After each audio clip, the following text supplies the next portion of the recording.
Well, the hits just keep on coming, folks. We have some more Nintendo Switch 2 related stuff to talk about today, including one thing that people are going to justify it because there are Nintendo fanboys that will justify anything with this and Nintendo YouTubers that will justify it. But I think this is absolutely ridiculous, disgusting, and just another sign of Nintendo's greed with this upcoming generation. If you want fanboys glazing stuff and, Nintendo YouTubers, you could go watch them. I'm not that dude. I talk about Nintendo a lot, but I'm not going to glaze things that I don't like, no matter what company it is. So if you appreciate that more realistic point of view when it comes to the video game industry, hit that subscribe button and turn on notifications. But first, let's talk about one thing very briefly to sort of clarify a situation that is going around out there involving the GameCube controller for Nintendo Switch Online expansion pack. Now, of course, GameCube is coming to NSO expansion pack on the Nintendo Switch 2.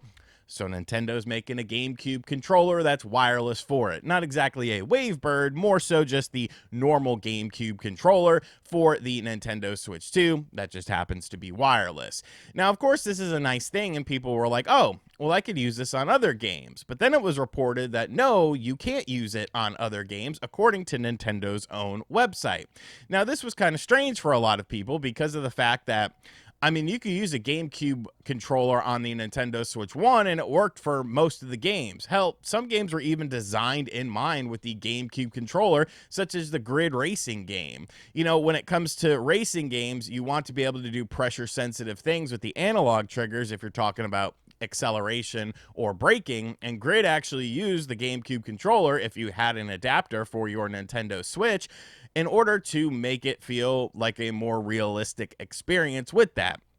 Now, as far as the GameCube controller allegedly not working with Switch 2 games and Switch 2 in general outside of Expansion Pack Online, it seems like that might not actually be the case because it's being reported now that things like this were said about the NES, the Super Nintendo, and the N64 controllers on Nintendo Switch 1 Online, that it only worked with the Nintendo Switch 1. However, that's not the case. You could, button map if you wanted to certain games that are, rely on less buttons and stuff like that to work with those controllers. So once again, a little bit of confusion with this situation. Nintendo themselves saying that, it doesn't work, but in the past, they've also said that, and it did end up working with various controllers on the Switch 1. Take it as you will. I don't really care. I'm not buying a GameCube controller. The next thing we're going to talk about, though, is very funny to me. This is a problem for a lot of people, and it's going to continue to be a problem, and it's only going to get worse. And that, of course, involves the mythical digital game cartridges, the physical digital game cartridge. Now, there's been lots of confusion over that as well, because what hasn't been confusing with the Nintendo Switch 2? But we did learn that, essentially it's not tied to your system or your account. So by putting in that digital cartridge into your system, it is just allowing you to download the game onto your system, meaning that it does kind of solve the problem of being able to sell digital games. If you were to buy something, on the eShop, you can't resell that. You can't loan that out to a friend in a traditional manner, but with the digital game cards, you can. Now, once again, I'll talk about something in just a second with this, but people are starting to notice something. When it comes to the first-party Nintendo games, they're all on the cartridge.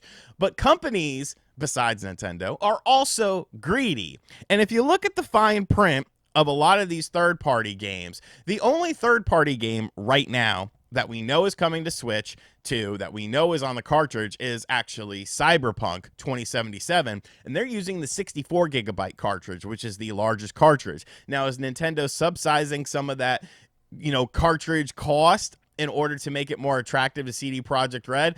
I think they might be, because every other game, Street Fighter 6, that is a digital card only, meaning that there is no true physical version. Bravely Default, an RPG that's obviously a lot smaller, that's a $40 game, is also a digital cartridge. And now, yet another game that was announced as a third-party Nintendo Switch game is getting the keycard treatment with, No Sleep for Kananame Date, because that's how you actually say it. It's not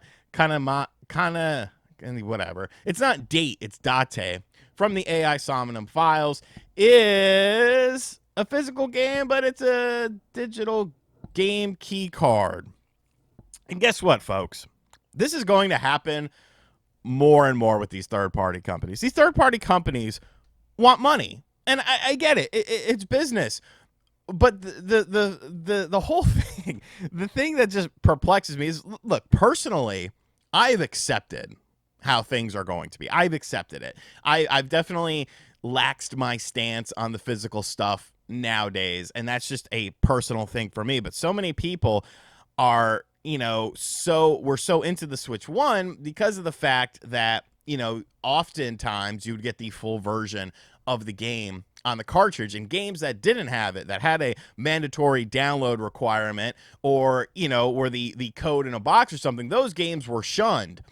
But now it seems like that's going to be the common thing for third-party games, and some of it has to do with the fact that the biggest Nintendo Switch 2 cartridge size is still 64 gigabytes. Like, what do you expect companies to do with these huge games that are 100, 150 gigabytes? Do you think that Final Fantasy VII Remake is going to be on a cartridge?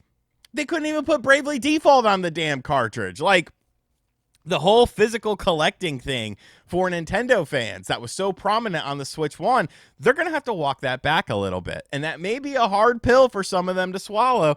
But hey, you know what? I mean, that's modern gaming for you. This is what we all wanted. But the final thing is what annoys me, because I already know that these Nintendo fanboys are going to glaze this, say, "Oh, what did you expect? What's the big deal? Blah blah blah." If you honestly think that, like, you're just a sucker with money. And that's really what it boils down to. Because, of course, we have these Switch 2 edition games of Switch 1 games. Remember the whole thing where RGT said, "I bet you Nintendo's going to re-release Switch 1 games on the Switch 2." And people were like, "No, they're not going to do that. They're going to be free upgrades, blah, blah, blah." But then they were charging for the upgrades $10 or $20. And then there are Switch 2 editions that are Switch 1 games just for the Switch 2 with things like enhanced visuals. It's funny how the narrative changes and the goalposts tend to move. But with the Zelda games, these have been honestly the most confusing, because if you own the Switch 1 game, you can buy the upgrade for Breath of the Wild or Tears of the Kingdom for an additional $10, or you can get the Switch 2 edition of the game for $70 for Breath of the Wild, $80 for Tears of the Kingdom, respectively. Or if you have Nintendo Switch Online expansion pack, you can get the upgrades for free. So 3 different ways to get it, kind of interesting. But many people were wondering, well, Breath of the Wild had subsequent DLC. It has to be included in the Switch 2 version, right? This is the Ultimate Edition.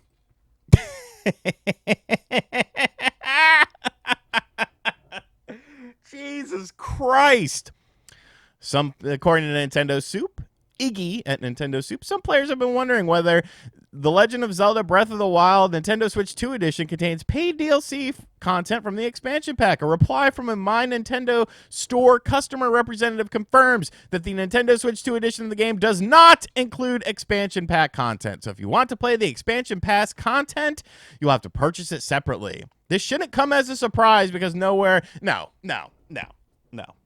I'm not signing off on this statement, Iggy. You know why this should come as a surprise? Because it's an 8-year-old game.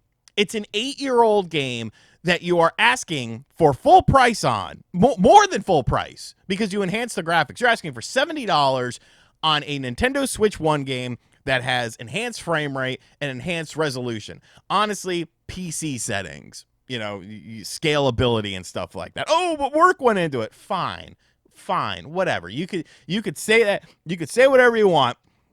But to not include the expansion pack DLC content, to make people buy it 7 years later, because that's when the DLC came out, 7 years later, what the hell is wrong with you, Nintendo? Just nickel and dime. Can't afford the Switch 2? Buy the Switch 1. Oh, you're asking why we're charging for a tech demo? It's only $10. Bro, this shit adds up, son. Have you looked at the economy right now in the world? Have you looked at how things are going? You can't throw somebody a $10 bone. You can't include the Tears of the Breath of the Wild DLC in the Switch 2 edition of the game, the premium edition of the game, you can't include that? You're hurting that much for money? The $4 billion that you made in net profit last year, that wasn't enough? No, we need more. We need more. This is tone deaf. Tone deaf. And this is what happens when companies get a bit of success. They get cocky because they know that they can push buttons. They know that they can push things further. $80 games. They know that they could do that because people will buy it. People will buy it. You know, the Switch 2 editions of games, people will buy it, adding in some additional story content. So now you can charge $20 extra over a game like Kirby and the Forgotten Land. They know people are going to buy it. Charging $60 for Donkey Kong Country Returns, a Wii game that was $50, and you ported the 3DS version, which had, you know, on a technical level, yes, the Switch version does look better and cleaner, but the 3DS version was the inferior version to the Wii version because of graphical effects, and you could charge people $60 and it sells. They know that they can get away with that. So you don't have anyone to blame but yourself. If you support all of these business practices that Nintendo does, if you're one of these Nintendo fanboys who says, "Thank you, sir, may I have another?" you deserve this. This is all cumulative from what they see customers spending money on, because you could sit there and bitch online all day, but if you're still buying this stuff, it doesn't really matter. It doesn't really matter. So the Ultimate Edition of Breath of the Wild, my ass. That just grinds my gears. That really chafes my ass. That really brings my piss to a boil, because that is just pure greed. That is pure greed to not include the DLC. At, you know, at the very least, in the Switch 2 edition, you don't want to include the DLC in a free upgrade or a $10 upgrade. Fine, whatever. But if somebody's paying $70 for The Legend of Zelda Breath of the Wild, an 8-year-old game, in 2025, and you can't include that DLC in it, greed. Greed.